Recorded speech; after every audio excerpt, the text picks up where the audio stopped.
MCP. Yang kami hormati Ketua IDAI, Dr. Primbasarah Januarso, hadir secara offline pada siang hari, juga hadir beberapa ahli secara online. Ada Profesor Dr. Anda Sri Suryawati, anggota Komnas Penilai Vaksin COVID-19, serta Profesor Dr. Arman B. Pulungan, spesialis anak, yang hadir juga secara online. Bapak Ibu semua, rekan-rekan media, yang ini kita akan melaksanakan konferensi pers terkait dengan persetujuan penggunaan vaksin Sinovac untuk anak usia 6 sampai 11 tahun, yang akan disampaikan langsung oleh Ibu Kepala Badan POM, Ibu Prof. Dr. Insinyur Penny Kalukito, MCP. Pada Ibu, kami persilakan. Baik, terima kasih. Bismillahirrahmanirrahim. Assalamualaikum warahmatullahi wabarakatuh. Salam sejahtera untuk kita semua. Shalom, Om Swastiastu, Namo Buddhaya, salam kebajikan. Selamat sore teman-teman dari media, Bapak Ibu sekalian, tentunya yang mendengarkan juga masyarakat Indonesia yang saya hormati, Ketua Ikatan Dokter Anak Indonesia, Dr. Pimprim Basarah Januarso, yang hadir dalam kesempatan ini. Kemudian juga Bapak Profesor Dr. Aman Bakti Pulungan, spesialisasi anak juga ya, dokter anak, hadir online. Kemudian dari Bio Farma yang selaku pemilik izin edar, izin penggunaan dari vaksin Sinovac.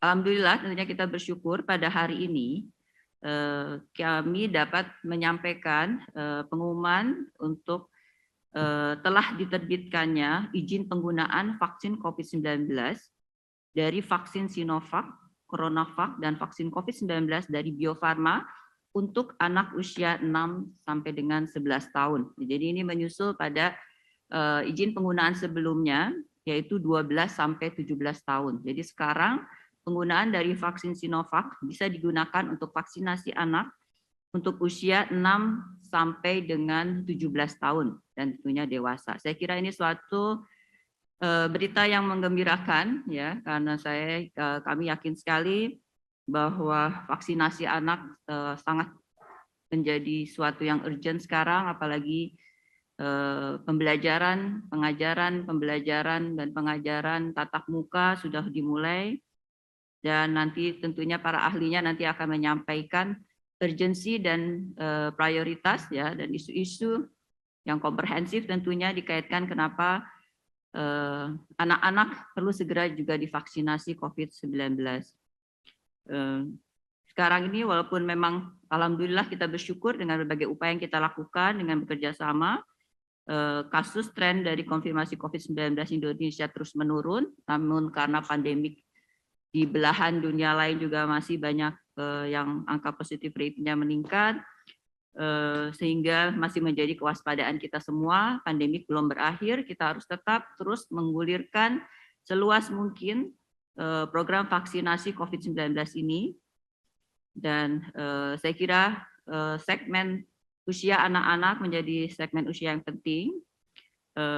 Maka 6 sampai 17 ya, 6 sampai 17 sudah bisa dilakukan vaksinasi. Di bawah dari umur 6 tahun masih terus kita upayakan data-data yang lebih lengkap lagi, karena tentunya anak usia dini membutuhkan kehati-hatian yang lebih untuk kami memberikan izin bersama dengan tim evaluasi. Kami menyampaikan apresiasi penghargaan terhadap bekerjasama yang sudah dibangun dari tim penilai obat dalam hal ini yang terdiri dari berbagai ahlinya, berbagai ahli yang terlibat di dalam penggunaan vaksinasi dan penggunaan vaksinasi dan penggunaan vaksin, dan juga tentunya dari ITAGI ya, dari ITAGI dan para klinisi yang tergabung di dalam tim Komnas Penilai Obat. Vaksin ini adalah vaksin Sinovac, vaksin CoronaVac, produksi Sinovac Life Science Limited dari China, dan vaksin COVID-19 yang sudah dilakukan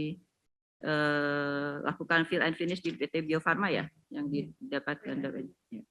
Disetujui untuk indikasi pencegahan COVID-19 untuk yang tadi penggunaan anak usia 6-11 tahun. Saya masih menunggu data efikasi dan keamanannya. Ibu mau menyampaikan sendiri data efikasi dan keamanan? Silakan.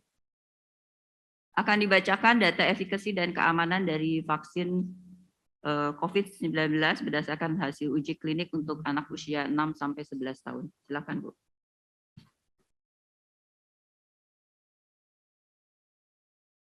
Ya, bacakan. Oh, sudah ada. Ya udah.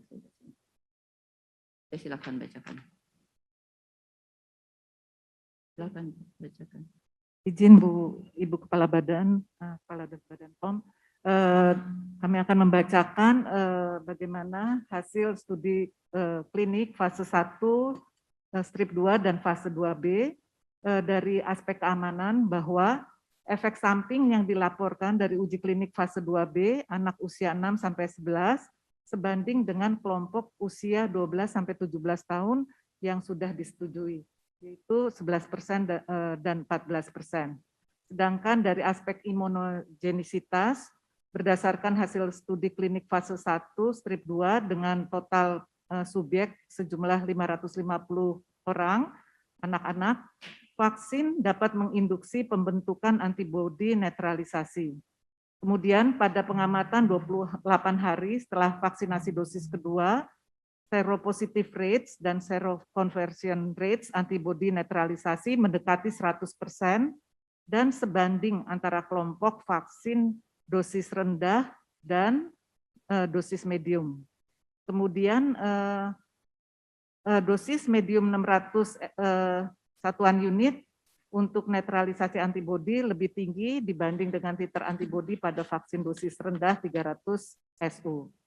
Kemudian pada studi fase 2, data persistensi antibodi pada 3 bulan setelah vaksinasi dosis kedua diperoleh dari 227 subjek.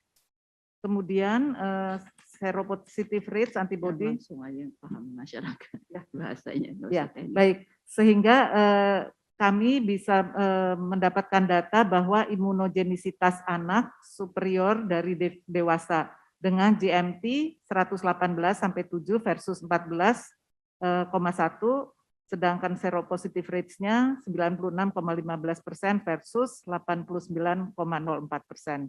Jadi memang imunogenisitas anak superior dari dewasa. Mungkin itu saja, Bu. Ya, jadi hasil uji klinik dari uji klinik anak-anak ini tentunya lebih pada aspek keamanan dan aspek dari imunogenisitasnya yang tadi seperti yang sudah disampaikan ya. Jadi imunogenisitasnya menunjukkan persentase yang cukup tinggi ya, 96% itu tadi ya. Kalau efikasinya ya mengikuti efikasi yang ada pada selama ini kita dapatkan untuk efikasi pada hasil uji klinik sebelumnya. Dan aspek keamanan saya kira menunjukkan bahwa vaksin ini aman untuk anak usia 6 sampai dengan 11 tahun. Ya. Selanjutnya tentunya kami juga mengharapkan bahwa program vaksinasi bisa segera berjalan. Ini adalah vaksin pertama ya yang terdaftar di Badan POM yang bisa diberikan untuk anak usia 6 sampai dengan 11 tahun. Mudah-mudahan kami menunggu dalam waktu dekat tentunya akan ada lagi beberapa vaksin yang segera terdaftar di Badan POM untuk bisa digunakan untuk anak 6 sampai 11 tahun ya. Sehingga semakin banyak segmen anak yang dapat mendapatkan vaksin COVID-19 ya, terutama dalam kita menghadapi program pembelajaran ke depan yang tentunya diharapkan juga ini akan lebih menambah kepercayaan dari para orang tua untuk mengirimkan anaknya ke sekolah. Demikian, terima kasih atas kerjasama yang telah berjalan selama ini. Kami dari Badan POM tentunya menyampaikan penghargaan dan tentunya kita akan terus bekerja sama lebih jauh lagi. Demikian, terima kasih dan kami harapkan tentunya ada tambahan informasi dari berbagai pihak. Pertama dari Ketua IDAI, kami persilahkan Dr. Piprim. Ya. Terima kasih Ibu Kepala Badan. Assalamualaikum warahmatullahi wabarakatuh. Alhamdulillah kami dari IDAI sangat berbahagia mendengar kabar ini ya. Mengapa? Karena kita tahu bahwa di Indonesia angka kematian anak ini yang paling tinggi ya dibanding negara-negara lain yang terkait COVID ini. Oleh karena itu, walaupun secara presentasi kita mungkin bisa bilang itu hanya 1, sekian% ya, tetapi kalau itu terkena pada anak kita atau cucu kita, ya, itu menjadi luar biasa ya, menjadi 100% ya. Oleh karena itu, kami dari IDAI sangat menyambut baik adanya izin untuk vaksinasi pada usia 6 sampai 11 tahun ini, dan IDAI memiliki anggota 4.600 sekian dokter anak ya. Kami siap membantu menyukseskan program vaksinasi COVID ini untuk anak-anak 6 sampai 11 tahun. Sebagaimana yang sebelumnya untuk remaja juga kami juga sudah membantu untuk menyukseskannya. Dan pesan saya dari IDAI ya, untuk semua orang tua ya, silakan jangan ragu-ragu untuk membawa putra-putrinya melakukan vaksinasi COVID-19 ini. Selagi ini menjadi program pemerintah juga ya.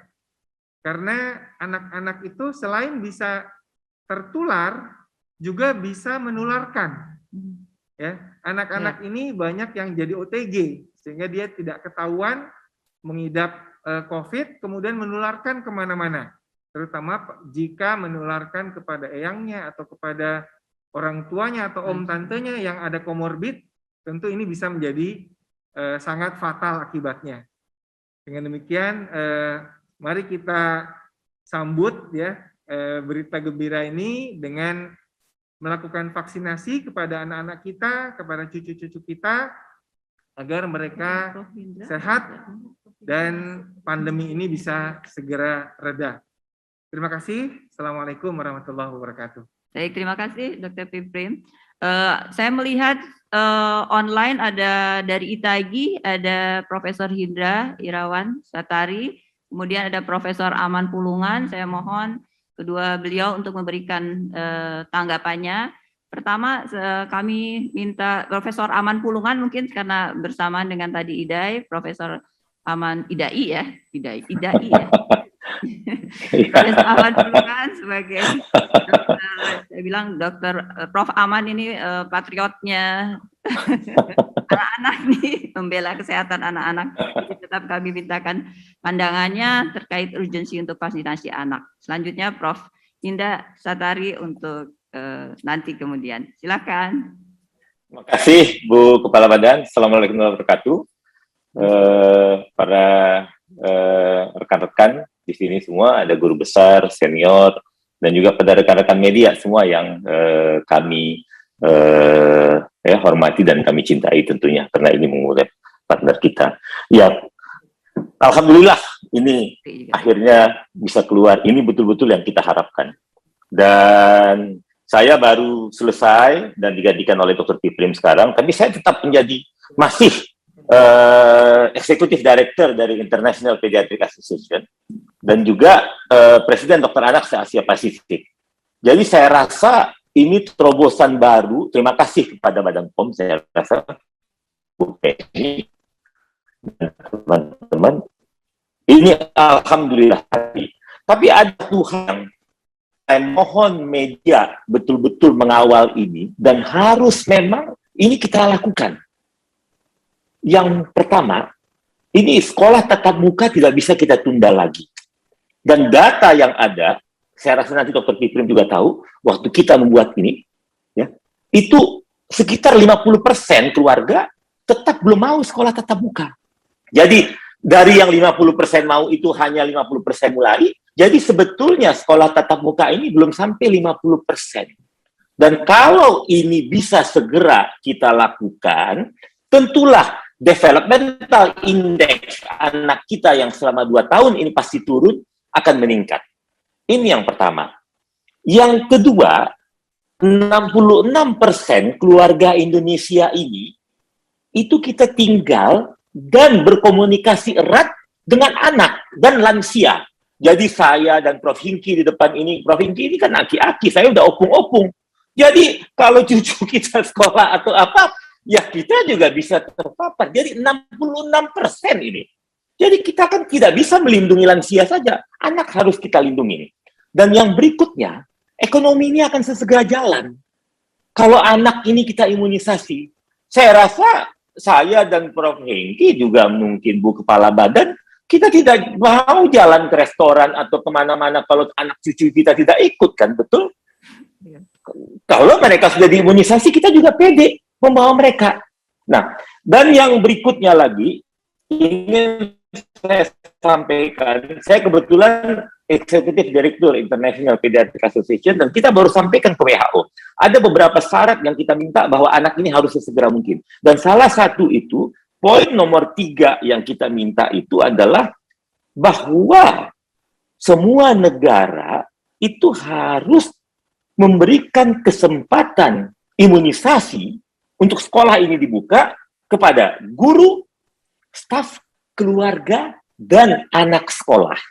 Jadi ini alhamdulillah Bu Penny. Apa yang kita buat ini ada sesuai dengan permintaan internasional dan juga WHO jadinya. Jadi ini kalau saya rasa ya harus kita kawal sesegera mungkin. Dan satu hal lagi, kejadian anak yang dengan COVID ini sekitar 12-13%. Lebih tinggi daripada lansia sebetulnya. Jadi terima kasih sekali lagi Badan POM. Tadi saya lihat alhamdulillah Dr. Piprim siap mengkawal ini dan saya tetap juga masih di IDAI. Dan saya lihat ada Prof. Hengki juga tetap di IDAI tentunya.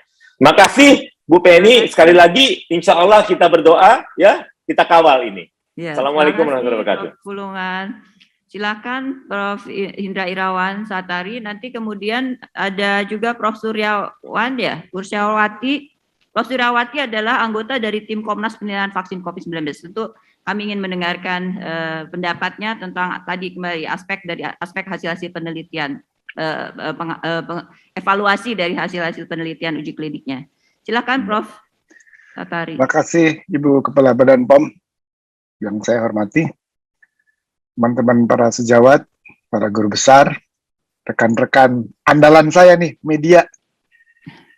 Alhamdulillah ya, kita telah pelajari dokumen dan hasil penelitian uji klinik vaksin Sinovac pada anak.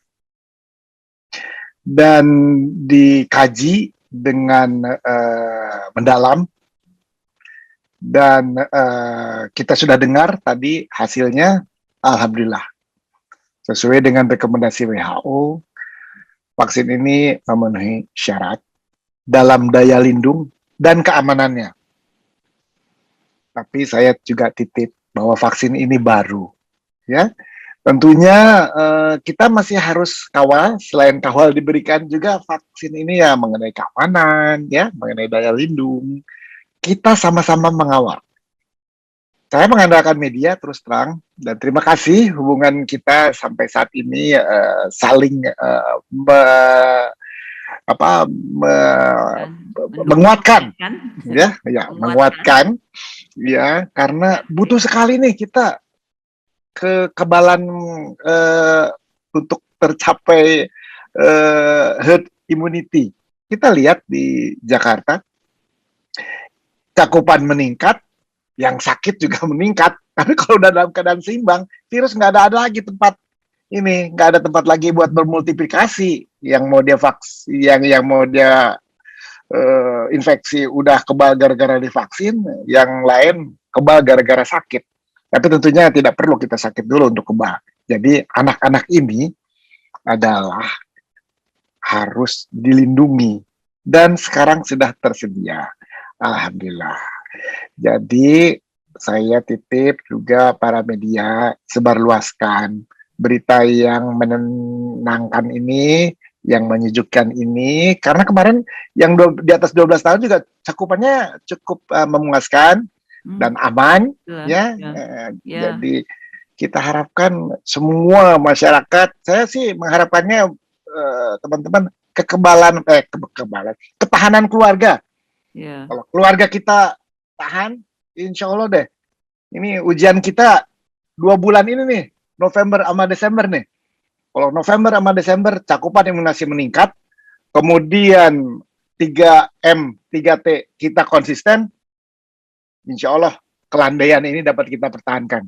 Ya. Namun kalau kita gagal 2 bulan ini, waduh, saya khawatir sekali ya akan terjadi kejadian. Tapi mudah-mudahan tidak kejadian seperti beberapa bulan lalu. Jadi terima kasih kepada semua ya. Mudah-mudahan kita bisa menjalankan tugas mulia ini dengan baik-baiknya. Anak-anak kita terlindungi, ya cucu saya terlindungi juga, cucu Dokter Ahmad. Perhatian. Jadi mudah-mudahan mudah-mudahan niat baik kita ini diridhoi sama Allah Subhanahu wa taala dan kita menang untuk perang ini. Mungkin Bu Penny, terima kasih. Assalamualaikum. Terima kasih. Siap. Terima kasih Prof. Inky. Kelihatannya kalau terkait dengan anak, hati kita semua ada di sana. Ya, baik yang punya anak, punya cucu, tidak punya anak pun juga rasanya anak orang lain adalah anak kita. Ya, betul. Jadi mudah-mudahan ini ya kita bisa lebih melindungi anak-anak kita. Saya juga menyampaikan terima kasih pada pihak Bio Farma ya yang sudah tentunya bekerja sama kami selalu mengejar-ngejar teman-teman tim teknis Badan POM tentunya selalu mengejar-ngejar data biar lengkap sehingga bisa segera dievaluasi oleh Badan POM bersama dengan tim ahli, tim advisory expertnya. Kemudian Pak Prof ulang deh, Prof Suryawati masih ada di tempat, Prof? Ada Prof ini. Prof Suryawati, kalau tidak ada Prof Iris silahkan untuk menambahkan informasi untuk kita komitmen bersama ini mengawal vaksinasi anak COVID-19.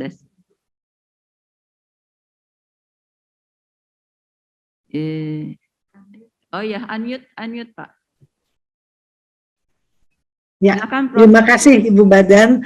Saya sangat gembira sekali mendengar acara hari ini dari Prof. Inky, Prof. Aman Wulungan ya, kalau vaksin Sinovac sudah boleh untuk anak-anak, karena memang ini yang kami tunggu-tunggu. Kalau tadi Ibu Badan bilang anak, kalau saya mungkin cucu ya.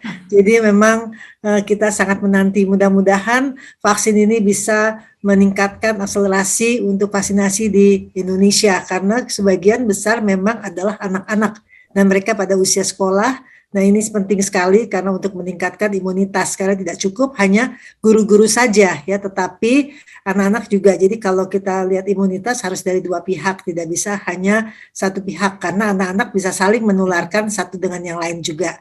Jadi terima kasih juga untuk Bio Farma yang sudah cepat sekali melakukan penelitian untuk hal ini. Terima kasih semuanya. Baik Ibu Badan, saya kira saya sangat mendukung untuk acara ini yang sangat luar biasa. Terima kasih. Wassalamualaikum warahmatullahi wabarakatuh. Waalaikumsalam. Kami lihat ada Prof. Suryawati. Prof. Suryawati. Oke, kalau gitu satu lagi Prof. Erna. Bersediakah untuk bicara Prof. Erna sebagai anggota tim Komnas? Kami silakan sebagai pembicara terakhir. Prof. Erna. Ya, mute. Terima kasih atas waktunya Bu Kabadan. Saya kira ini selamat untuk Badan POM dan Indofarma yang bekerja keras untuk mengunggulkan ini. Saya kira ini tidak lepas dari semua usaha dan diskusi dari registrasi obat yang para ahlinya hadir di sini semuanya, dan waktu-waktu yang digunakan untuk mengevaluasi vaksin-vaksin ini saya kira perlu diacungi jempol, karena sampai maraton ya Bu Kabadan. Jadi setiap saat ada rapat-rapat, bila ada data baru rapat lagi. Tapi hari ini kita cukup bergembira karena semuanya bisa nantinya akan merasakan efek dari pemberian izin edar ini. EUA ini. Jadi selamat untuk sekali lagi untuk Badan POM dan tentu saja penelitinya yang sudah bekerja keras dan para ahli yang selalu membuat ini bisa tercapai dengan cepat karena tadi evaluasi secara maraton. Terima kasih Kak Badan atas waktunya. Terima kasih Prof. Erna. Ya, memang begitu. Jadi saya mengapresiasi tim Badan POM, yang tim teknis Badan POM beserta dengan tim penilai obat. Saya tahu sekali data selalu bertahap datangnya dan selalu saling saya yang selalu bagian juga yang menanyakan terus ya, mengejar-ngejar, ayo bicara dengan A, B, C, siapapun juga yang bisa memberikan data lebih lengkap gitu ya. Dan itu menunjukkan juga bahwa sebagai regulator tentunya Badan POM betul-betul berkomitmen bersama dengan advisory experts-nya yang ada, tim penilaian obat, ITAGI, untuk betul-betul mengawal dari awal ya, pre-marketnya juga. Ya, nanti kami akan terus mengawal pada saat sudah mendapatkan izin penggunaan dan sudah didistribusikan juga tetap Badan POM bersama ITAGI akan terus mengawal tentunya dengan tim dari Kementerian Kesehatan ya, dan itu adalah komitmen kami untuk memastikan bahwa produk obat dalam hal ini vaksin ya, terutama vaksin di masa pandemi betul-betul terjaga, adalah betul-betul memenuhi aspek keamanan, mutu dan nanti efektivitasnya tentunya. Demikian, terima kasih atas segala kerjasamanya pada hari ini. Mudah-mudahan ini memberikan berita yang memberikan harapan besar kita ke depan, segera kita bisa bersama-sama keluar dari pandemi COVID-19 ini, menjaga perbaikan progres yang sudah kita dapatkan dengan tetap tadi memperluas cakupan vaksinasi dan tetap melaksanakan prokes, protokol kesehatan, memakai masker, cuci tangan, menjaga jarak, terutama juga menjaga daya tahan tubuh kita masing-masing. Terima kasih. Assalamualaikum warahmatullahi wabarakatuh. Terima kasih banyak Ibu Kepala Badan. Kami telah melihat ada beberapa pertanyaan dari rekan-rekan media. Kalau Ibu berkenan, ada pertanyaan yang kebetulan sama, satu dari Harian Kompas, satu lagi dari Liputan 6, yang menanyakan hal yang sama. Kapan pelaksanaan vaksinasi COVID ini bisa dilaksanakan untuk anak? Apa saja pertimbangannya? Apakah nantinya akan jadi syarat bagi anak yang akan mulai pertemuan tatap muka di sekolah? Oke. Pertanyaannya bagus sekali, saya kira itu menjadi concern-nya dari berbagai pihak. Tapi saya kira itu bukan ada di dalam ranahnya Badan POM untuk menjawab. Selanjutnya setelah Badan POM memberikan sebagai regulator, memberikan persetujuan untuk digunakan, ini kemudian nanti ada di pihak Kementerian Kesehatan untuk segera menggulirkan prioritas untuk program vaksinasi anak, ya tentunya dengan vaksin yang ada. Saya kira vaksin Sinovac itu adalah vaksin yang primary ya, kita yang paling dominan ada dalam jumlah di Indonesia. Nanti ada keputusan tersebut ada di Kementerian Kesehatan tentu yang dikaitkan dengan program vaksinasi ke depan. Dan saya percaya bahwa tentunya vaksinasi anak sekarang yang sudah bergulir ya untuk 12 dan 17 sudah bergulir kan, tentunya akan ditambah dengan segmen usia anak yang lebih muda lagi, yaitu sekarang 6 sampai 11 tahun, dan saya kira ini berita yang ditunggu oleh banyak orang tua. Demikian, terima kasih. Silakan pertanyaan tersebut disampaikan kepada Kementerian Kesehatan. Terima kasih banyak Ibu. Ada pertanyaan lain Ibu dari Detikcom. Apakah ada vaksin jenis lain yang dikaji untuk usia anak 6 sampai 11 tahun? Mungkin seperti Pfizer yang kemarin juga disetujui oleh FDA. Ya, pertama Pfizer kan memang sudah diberikan izin penggunaan ya untuk emergency authorization-nya dari US FDA per tanggal 29 Oktober kalau tidak salah. Dan saya kira dengan program, dengan mekanisme reliance yang itu memang kami tegakkan dalam terutama dalam masa kedaruratan ini, dengan program reliance itu tentu kami bisa dengan cepat segera memberikan izin penggunaan juga di Indonesia karena Pfizer juga sudah masuk ke Indonesia, dan hanya kami tentunya membutuhkan yang bersangkutan dalam hal ini pihak Pfizer untuk mendaftarkan ya produk tersebut untuk penggunaan anak. Ya, itu yang kami tunggu, bahkan kami proaktif mengejar juga karena tentunya ingin memberikan beberapa alternatif untuk vaksin yang bisa digunakan untuk anak. Dan yang kedua ada juga vaksin Sinopharm yang sedang dalam proses, tadi sebagaimana disampaikan proses dari evaluasi penilaian ini memang bertahap, kadang-kadang membutuhkan waktu lama karena data yang disampaikan oleh pendaftar atau pemilik produknya tersebut juga bertahap ya dari hasil uji kliniknya, dan kami masih menunggu untuk kelengkapan lebih jauh lagi yang dikaitkan dengan vaksin Sinopharm. Jadi nanti ada kemungkinan adalah vaksin Sinovac. Sekarang alhamdulillah sudah untuk 6 sampai 11 tahun. Vaksin Sinopharm masih membutuhkan beberapa data lagi ya, mudah-mudahan bisa dalam waktu dekat. Sinopharm itu siapa di sini, siapa pemiliknya? Kimia Farma ya, dari Kimia Farma. Yang sekarang Bio Farma ya. Sinopharm dari Kimia Farma kami masih menunggu, dan Pfizer saya kira mudah-mudahan ya segera bisa juga mendaftarkan ke kami sehingga kami bisa mendapatkan data-data hasil evaluasi dari US FDA-nya, dan segera dalam waktu yang tidak terlalu lama akan bisa keluar juga izin penggunaannya, karena berdasarkan data yang sudah tentunya kita percaya dari badan regulator yang juga mempunyai stringent atau stringent itu penegakan data, penegakan regulasi, standar-standar regulasi internasional yang ketat ya, tentunya dari aspek keamanan, mutu, dan efikasinya, khasiatnya. Demikian. Satu lagi Bu, mungkin untuk Pak Dr. Piprim, terkait dengan adanya izin ini, apakah ada aturan khusus terkait dengan screening dan juga kelayakan pada anak yang akan disasaran vaksinasi? Ya, nanti kita akan mengeluarkan secara detail ya rekomendasi vaksinasi COVID untuk anak usia 6 sampai 11 tahun ya. Tapi pada prinsipnya amat sedikit lah yang akan mengalami ada kontraindikasi ya. Jadi sebagian besar anak kita harapkan dapat menerima vaksin ini. Tentu saja pada kondisi-kondisi tertentu seperti yang imunokompromis ya, atau anak sedang sakit berat, sedang menderita keganasan, sesak, gagal jantung dan sebagainya, tentu tidak bisa. Tapi nanti detailnya IDAI akan mengeluarkan rekomendasi secepatnya, insya Allah. Ya. Terima kasih Pak atas jawabannya. Saya kira ada lagi? Ya.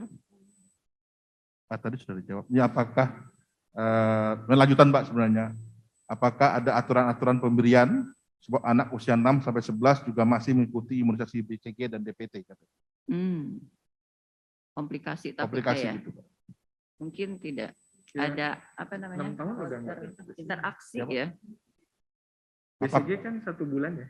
Jadi apakah masih? Ini kan udah 6 tahun ya. 6 Masih apa tuh vaksin? 6 tahun apa? 6 Booster tahun ya, biasanya usia untuk imunisasi di sekolah ya, program BIAS. Jadi imunisasi dasarnya sudah selesai.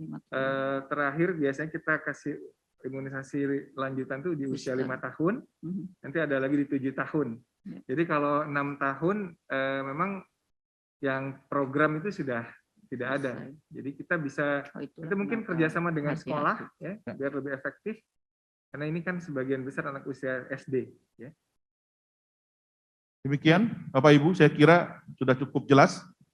Terima kasih banyak atas kehadiran Bapak Ibu semua, terutama Bapak Ibu dari ITAGI, dari Komnas Penilai Anak yang hadir secara online pada Komisi Pers pada siang hari ini. Sekali lagi kami dari Badan POM mengucapkan terima kasih banyak atas kehadiran Bapak Ibu semua. Sampai ketemu lagi pada konferensi berikutnya. Wassalamualaikum warahmatullahi wabarakatuh. Terima kasih Bapak Ibu sekalian.